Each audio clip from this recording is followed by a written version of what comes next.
ନମସ୍କାର ଶ୍ରୋତା ବନ୍ଧୁ, ଆସନ୍ତୁ ଶୁଣିବା ମହାଭାରତର ଅମର କଥାରୁ ଗୋଟିଏ। ଗଙ୍ଗା କହିଲେ ଥିବି, ଗାଙ୍ଗି ବୋଇଲେ ଯିବି। ଗଙ୍ଗା ଠାକୁରାଣୀଙ୍କର ପିଲାଦିନର କଥା। ସେ ନିର୍ଘାତ ବୋଲି ଗୋଟେ ପର୍ବତ ଘରେ ଜନ୍ମ ନେଇଥିଲେ। ଗୋରା ତକ୍ତକ୍ ସୁନ୍ଦର ଦେହ, ସବୁବେଳେ ଖାଲି ଅସ୍ଥିର ଓ ଚଞ୍ଚଳ। ଗୋଟିଏ ଜାଗାରେ ସେ ସ୍ଥିର ହୋଇ ରହିପାରନ୍ତି ନାହିଁ। ହେଲେ ଗଙ୍ଗା ଭଳି ସୁନ୍ଦରୀ ଝିଅଟିଏ ପାଇ ପାହାଡ଼ ରାଜା ଭାରି ଖୁସି। ଗଙ୍ଗାଙ୍କୁ 13 ବର୍ଷ ବୟସ ହେଲା। ତାଙ୍କ ବାପା ଏଣେ ଝିଅର ବିବାହ ଚିନ୍ତାରେ ଅସ୍ଥିର। ଦିନେ ସେ ସ୍ଥିର କଲେ ଗୋଟିଏ ସ୍ୱୟଂବର ସଭା ଡକାଇ ଝିଅ ପାଇଁ ବର ବାଛିବେ। ହେଲେ ଗଙ୍ଗା ଏକଥା ଶୁଣି କହିଲେ, ବାପା, ମୁଁ ତ ମନେ ମନେ ସ୍ଥିର କରିଛି ଯେ ଶିବଙ୍କ ଛଡ଼ା ଆଉ କାହାକୁ ବାହା ହେବି ନାହିଁ। ତେଣୁ ସ୍ୱୟଂବର ସଭା ଡାକିବା ଦରକାର କ'ଣ? ନିର୍ଘାତ ଝିଅ କଥାରେ ରାଜି ହେଲେ। ଆଉ ସ୍ୱୟଂବର ସଭା ଡକା ହେଲା ନାହିଁ।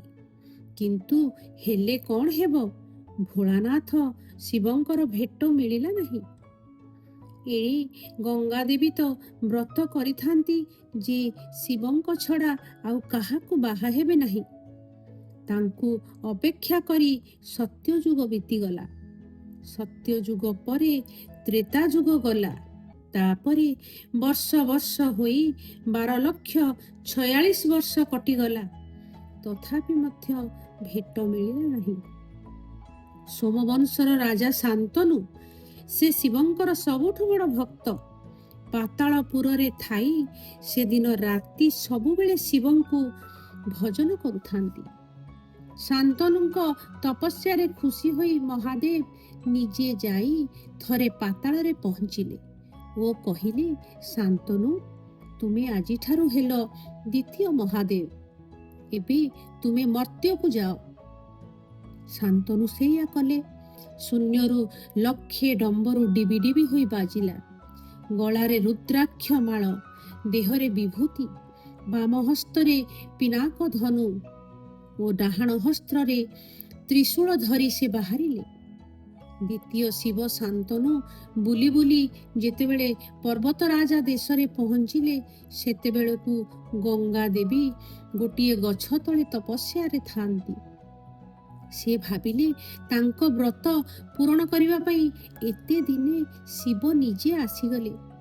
ତେଣୁ ସେ ବାହା ହେବା ପାଇଁ ସ୍ଥିର କରି ତାଙ୍କ ବାପାଙ୍କୁ ଜଣାଇଲେ ଓ ବାପା ମଧ୍ୟ ଏଥିରେ ରାଜି ହେଲେ। ତେଣୁ ବାହାଘରର ସବୁ ଯୋଗାଡ଼ ହୋଇଗଲା। ଶାନ୍ତନୁ ଗଙ୍ଗାଙ୍କୁ ସାଙ୍ଗରେ ଧରି ବେଦୀ ଉପରେ ବସିଲେ। ପୁରୋହିତ ଉଭୟଙ୍କୁ ନିଜର କୁଳଗୋତ୍ର ପଚାରିଲେ। ଶାନ୍ତନୁ ଯେତେବେଳେ କହିଲେ ଯେ ସେ ପୃଥୁଙ୍କର ନାତି ଓ ପ୍ରତାପଙ୍କର ପୁଅ ଏବଂ ସୋମବଂଶର ସେ ରାଜା, ସେତେବେଳେ ଗଙ୍ଗା ଆଶ୍ଚର୍ଯ୍ୟ ହୋଇଗଲେ। ସେ ଭାବିଲେ, ଭଗବାନ ଶିବଙ୍କର ତ କୌଣସି କୁଳଗୋତ୍ର ନାହିଁ। ସେ ନିର୍ମଳ ପୁରୁଷ। ଇଏ ପୁଣି କିଏ? ଇଏ ନିଶ୍ଚୟ ଶିବ ନୁହନ୍ତି, ଆଉ କେହି ମାୟା ପୁରୁଷ। ଏହା ଭାବି ସେ ବେଦୀରୁ ଉଠି ପଡ଼ିଲେ। ବାପା ତାଙ୍କର ସବୁ ଜାଣି ଝିଅକୁ କେତେ ବୁଝେଇଲେ। କହିଲେ, ମୁଁ ଯେତେବେଳେ ଶାନ୍ତନୁଙ୍କ ହାତରେ କନ୍ୟାଦାନ କରିବି ବୋଲି ଶପଥ କରିସାରିଛି, ଏବେ ବାହାଘର ନ ହେଲେ ମୋ ସତ୍ୟ ଭଙ୍ଗ ହେବ।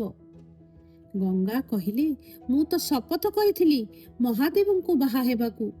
ତାଙ୍କରି ଅପେକ୍ଷାରେ ଯୁଗ ଯୁଗ ହୋଇ ଅନେକ ଯୁଗ ବିତିଗଲା। ଆଉ ଆଜି ମହାଦେବଙ୍କୁ ଛାଡ଼ି ଆଉ ଜଣେ ପୁରୁଷର ହାତ ଧରିବି କେମିତି? ହେଲେ ଆଉ କ'ଣ କରାଯିବ? ବେଦୀ ଉପରୁ ବର ବାହୁଡ଼ିଲେ। କୁଳନିନ୍ଦା ହେବ। ଏଣେ ବାପାଙ୍କର ସତ୍ୟ ରହିବ ନାହିଁ। ତେଣୁ ଗଙ୍ଗା ଶାନ୍ତନୁଙ୍କୁ କହିଲେ, ଦେଖ, ତୁମକୁ ଶିବ ବୋଲି ଭାବି ଭୁଲରେ ମୋ ବାପା ତୁମ ସାଙ୍ଗରେ ମୋ ବାହାଘର କରିବାକୁ ରାଜି ହୋଇଛନ୍ତି। କିନ୍ତୁ ମୋତେ ତୁମେ ସ୍ତ୍ରୀ କରିନେଲେ ମୋର ଅଳି ଅଝଟ ଜଞ୍ଜାଳ ସହିପାରିବ ତ? ଶାନ୍ତନୁ କହିଲେ, ନିଶ୍ଚୟ ପାରିବି। ଗଙ୍ଗା କହିଲେ, ମୁଁ ସେମିତି କଥା ଜାଣେ ନାହିଁ। ତୁମେ ଶପଥ କରି କୁହ, ମୁଁ ଯେତେ ଦୋଷ କଲେ ବି ମୋତେ କିଛି କହିବ ନାହିଁ। ଦିନ ରାତି ସବୁବେଳେ ମୋ ଆଦେଶରେ ଥିବ।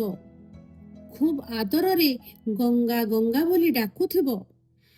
ଆଉ ଯେଉଁଦିନ ଗାଙ୍ଗୀ ବୋଲି କହିବ, ସେହି ଦିନଠାରୁ ମୁଁ ଆଉ ତୁମ ପାଖରେ ରହିବି ନାହିଁ।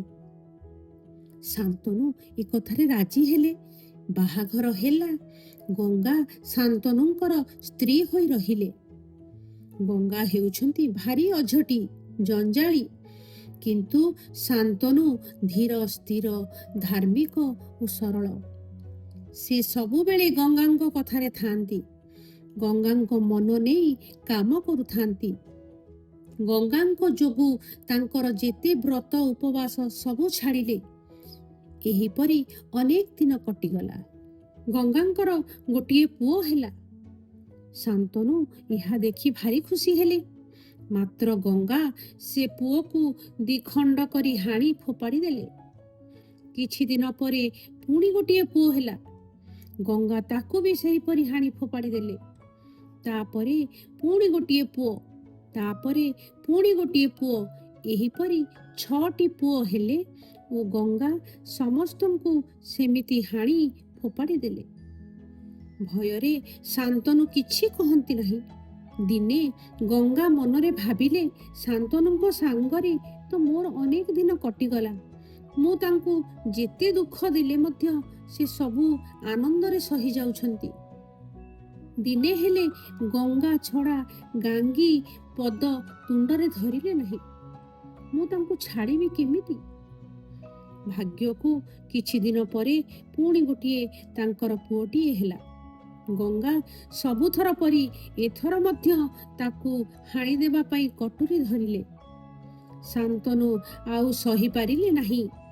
ଯେତେ ହେଲେ ତ ନିଜର ରକ୍ତ। ସେ ଦୌଡ଼ି ଯାଇ ଗଙ୍ଗାଙ୍କୁ ଧରି ପକାଇ କହିଲେ, ଆଲୋ ଦୁଷ୍ଟା ଗାଙ୍ଗୀ, ତୁ 6ଟା ପୁଅଙ୍କୁ ମାରି ତୋର ରାଗ ମେଣ୍ଟିଲା ନାହିଁ, ଆଜି ଏ ପୁଅକୁ ବି ହାଣିବାକୁ କଟୁରୀ ଧରିଛୁ। ଏହା କହି ପୁଅଙ୍କୁ ତାଙ୍କ ହାତରୁ ଛଡ଼ାଇ ଆଣିଲେ। ଗଙ୍ଗା ନୀରବରେ କିଛି ସମୟ ଠିଆ ହୋଇ କହିଲେ, ରାଜା, ଏବେ ମୁଁ ଯାଉଛି। ଶାନ୍ତନୁ ପଚାରିଲେ, କୁଆଡ଼େ? ଗଙ୍ଗା କହିଲେ, ତୁମର ମୋ କଥା ଥିଲା। ଗଙ୍ଗା କହିବା ଯାକେ ମୁଁ ଥିବି। ଯେଉଁଦିନ ଗାଙ୍ଗୀ କହିବ, ସେଦିନ ମୁଁ ତୁମକୁ ଛାଡ଼ି ଚାଲିଯିବି। ଆଜି ତ ସେ ସତ୍ୟ ତୁମେ ଭାଙ୍ଗିଦେଲ। ମୁଁ ଆଉ ରହିବି କେମିତି? ଶାନ୍ତନୁ ଯେତେ ବୁଝାଇଲେ ମଧ୍ୟ ଗଙ୍ଗା ମାନିଲେ ନାହିଁ। ସିଏ ଯାଇ ପାଣିରେ ମିଶିଗଲେ। ଆଉ ତାଙ୍କର ଏହି 7ମ ପୁଅ ହେଉଛନ୍ତି ମହାବୀର ଭୀଷ୍ମ। ଶ୍ରୋତା ବନ୍ଧୁ, ଆଉ ଗୋଟିଏ ସୁନ୍ଦର କାହାଣୀ ନେଇ ମୁଁ ଉପସ୍ଥିତ ହେବି ମୋର ଆଗାମୀ ଅଧ୍ୟାୟରେ। ଧନ୍ୟବାଦ।